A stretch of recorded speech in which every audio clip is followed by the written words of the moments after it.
শুভেন্দু অধিকারীর মা আজকে তিনি কি বলছেন? ছেলে আজকে প্রথম এ রাজ্যে বিজেপি সরকারের প্রথম মুখ্যমন্ত্রী হিসেবে শপথ নিলেন। কি বলছেন তার মা? শুভেন্দু বাবু, আপনার ছেলে আজকে মুখ্যমন্ত্রী হিসেবে শপথ নিলেন, কতটা আনন্দিত, কতটা খুশি? খুব আনন্দিত। আমার থেকে মনে হয় এই বাংলার বেশি লোক আনন্দিত, তাই না? 5 বছর ধরে অনেক লড়াই করেছে, অনেক লড়াই, নিজের মৃত্যুর হাত থেকে ফিরে এসছে। নন্দীগ্রাম পর্বে একেবারে কাছ থেকে তিনি আন্দোলনে নেতৃত্ব দিয়েছিলেন, সেই সময় দিনগুলো কেমন ভাবে কাটতো? কাটতো খুব, ও খুব টেনশনে থাকতো না, আমরা থাকতাম কি হবে কি হবে। শুভেন্দুবাবু কি খুব রাগী? না না না না, কোনো রাগই না, একটাও রাগ আটে না মুখে কাউকে। কেউ অন্যায় করলে ভাইটাকে বলে, তাও দীপেন্দুকে বলে আর সোমেন্দু, ওদের বকাবকি করে। এমনি ঘরে কাউকে না, তার বড় ভাই আছে, সে তো রাজনীতি এত থাকে না, কিন্তু ভাইদের কোনো বিপদ হলে কাছাকাছি ছুটে যায় বড়। হিসাবে কিছু বলবেন, কি কি কাজগুলো করাটা ওনার দরকার বা কি কি কাজ করতে বলবেন?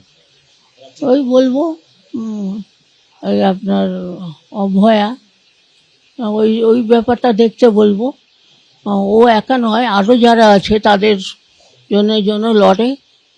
আর এই বেকারত্ব আছে, মহিলাদের নিয়ে খুব চলছে, সেগুলো দেখবে।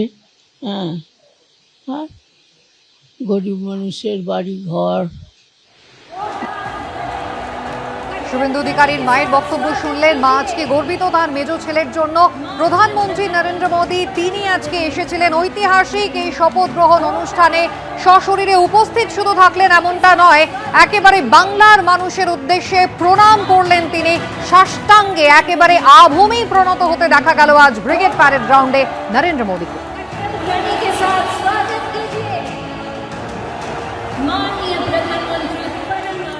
রাজ্যে পালাবদলের পর সবকিছু পরিবর্তন হচ্ছে। আমরা আছি বিধানসভায়, যে ঘরটার সামনে দাঁড়িয়ে আছি এই ঘরটা বিরোধী দলনেতার ঘর। এখানে এতদিন শুভেন্দু অধিকারীর নাম লেখা ছিল, সেই নাম সরিয়ে দেওয়া হয়েছে। শুভেন্দু অধিকারী এই ঘর থেকে মুখ্যমন্ত্রীর ঘরে যাবেন।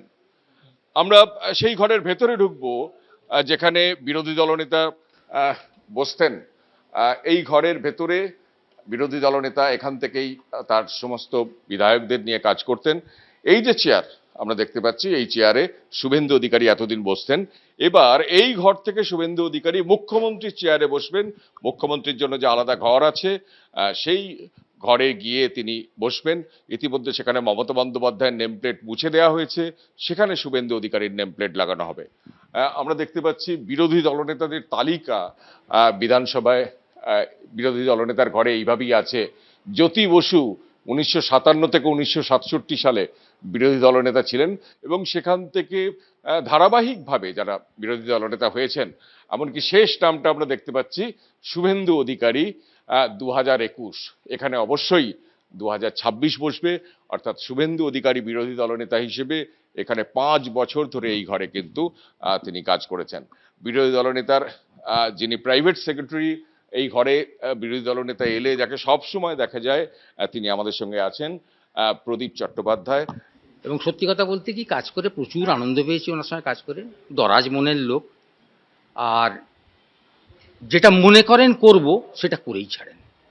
এইটা বললাম, উনি এত ডিটারমাইন্ড যে কোনো ব্যাপারে, এত সাংঘাতিক ডিটারমিনেশন আমি খুব কম লোকের মধ্যে দেখেছি। আমি সত্যি খুব আনন্দিত ওনার সঙ্গে কাজ করে।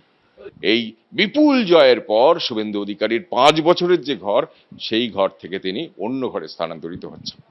বিধানসভার ভেতর থেকে ক্যামেরায় বিশ্বজিৎ সাহার সঙ্গে কৃষ্ণেন্দু অধিকারী, এবিপি আনন্দ, কলকাতা। এবিপি আনন্দ, এগিয়ে থাকে, এগিয়ে রাখে।